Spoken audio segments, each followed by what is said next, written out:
ଆଜିକାଲି ଦୁନିଆରେ ଆମେ ସମସ୍ତେ କେବେ ନା କେବେ ନିଜ ଉପରେ ସନ୍ଦେହ କରିଥାଉ। ଏହା ଏକ ଏମିତି ସଂଘର୍ଷ ଯାହା ପ୍ରାୟ ସମସ୍ତଙ୍କୁ ଭୋଗିବାକୁ ପଡ଼େ। ତେବେ ଚାଲନ୍ତୁ ଏହି ସମସ୍ୟାର ସମାଧାନ ପାଇଁ ଟିକେ ପଛକୁ ଯିବା, ଏକ ପ୍ରାଚୀନ ଜ୍ଞାନର ଗଭୀରତାକୁ ଆଉ ନିଜ ଭିତରର ଶକ୍ତିକୁ ପୁଣି ଥରେ ଜାଗ୍ରତ କରିବା। କେବେ ମନକୁ ଆସିଛି କି ମୁଁ କ'ଣ ସତରେ କିଛି କରିପାରିବି?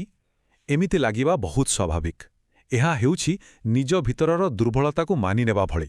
ଆଉ ଯଦି ଏମିତି କେବେ ଲାଗୁଛି, ତେବେ ଗୋଟିଏ କଥା ମନେ ରଖିବା ଦରକାର, ଏହି ଲଢ଼େଇରେ ଆମେ କେହି ଏକା ନୁହନ୍ତି। ତେବେ ଚାଲନ୍ତୁ ଆମ ଯାତ୍ରାର ପ୍ରଥମ ପାଦ ଆଗକୁ ବଢ଼ାଇବା ଆଉ ବୁଝିବା ଯେ ଏହି ଆତ୍ମସନ୍ଦେହର ବୋଝଟା ପ୍ରକୃତରେ କେତେ ଭାରୀ। ଏହା ଏକ ଏମିତି ବୋଝ ଯାହାକୁ ଆଜିକାଲିର ଦୁନିଆରେ ଅନେକ ଲୋକ ନିଜ କାନ୍ଧରେ ବୋହି ଚାଲିଛନ୍ତି। ଏଇ ଯୋଉ କଥାବାର୍ତ୍ତା ଆମେ ଦେଖୁଛେ, ଏହା ସେଇଠୁ ଆରମ୍ଭ ହେଉଛି ଯୋଉଠି ପାର୍ଥ ନିଜ ଭବିଷ୍ୟତକୁ ନେଇ ବହୁତ ଡରି ଯାଇଛନ୍ତି। ତାଙ୍କ ମନରେ ଗଭୀର ଆତ୍ମସନ୍ଦେହ।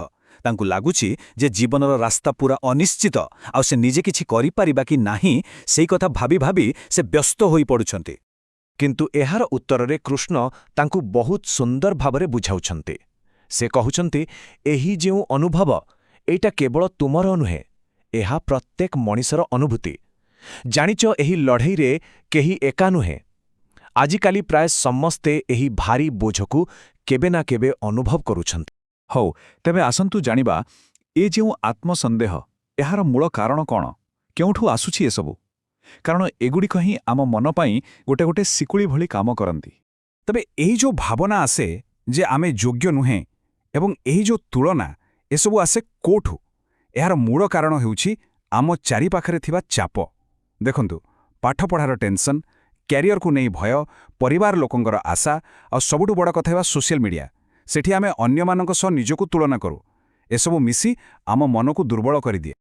ଆଉ ଏଇସବୁ ଚାପରୁ ଜନ୍ମ ନିଏ ଅତ୍ୟଧିକ ଚିନ୍ତା, ବା ଯାହାକୁ ଆମେ ଓଭରଥିଙ୍କିଂ କହୁ। ଏଇଟା ଠିକ୍ ଗୋଟେ ଶିକୁଳି ଭଳି, ଏମିତି ଏକ ବନ୍ଧନ ଯାହା ଆମକୁ ଭୟରେ ବାନ୍ଧି ରଖେ ଆଉ ଆମକୁ କିଛି ବି କରିବାକୁ ଦିଏନି। ଆମେ ଆଗକୁ ପାଦଟିଏ ବି ବଢ଼େଇ ପାରୁନା।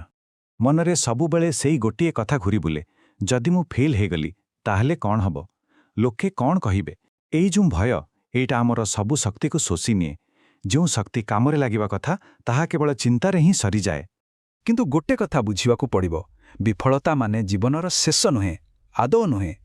ଏହାକୁ ଗୋଟେ ଶେଷ ରାୟ ଭାବରେ ନ ଦେଖି ଏହାକୁ ଶିଖିବାର ଏକ ସୁଯୋଗ ଭାବରେ ଦେଖିବା କଥା। କାରଣ ବିଫଳତା ତ ଗୋଟିଏ ଶିକ୍ଷକ ଭଳି, ଯିଏ ଆମକୁ ଆହୁରି ଶକ୍ତିଶାଳୀ କରିଦିଏ। ଠିକ୍ ଅଛି, ଏବେ ଆମ ଆଲୋଚନାରେ ଏକ ବଡ଼ ମୋଡ଼ ଆସୁଛି। ଆମେ ସମସ୍ୟା ବିଷୟରେ ଜାଣିଲେ, ଏବେ ସମାଧାନ କ'ଣ? ସେହି ଦିଗକୁ ଆଗକୁ ବଢ଼ିବା। ଯୋଦ୍ଧା ପରି ଉଠିବା ପାଇଁ କ'ଣ କରିବାକୁ ହେବ?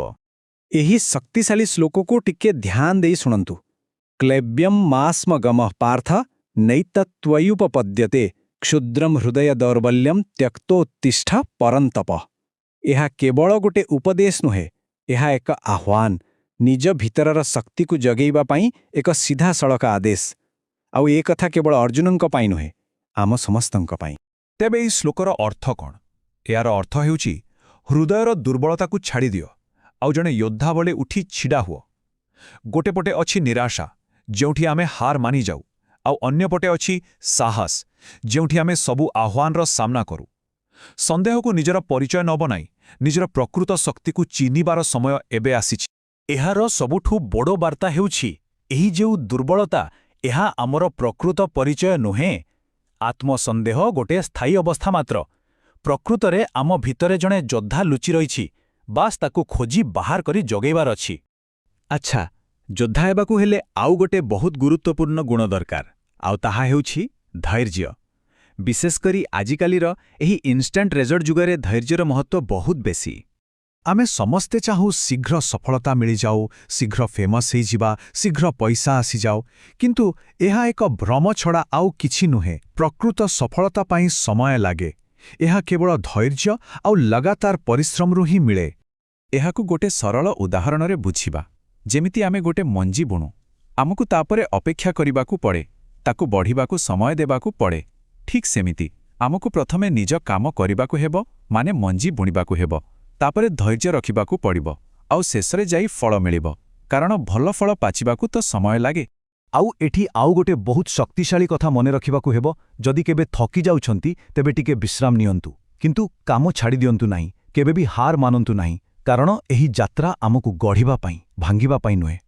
ଆଉ ଏବେ ଆମେ ଆମ ଆଲୋଚନାର ସବୁଠାରୁ ଗଭୀର ସତ୍ୟ ଆଡ଼କୁ ଯାଉଛେ।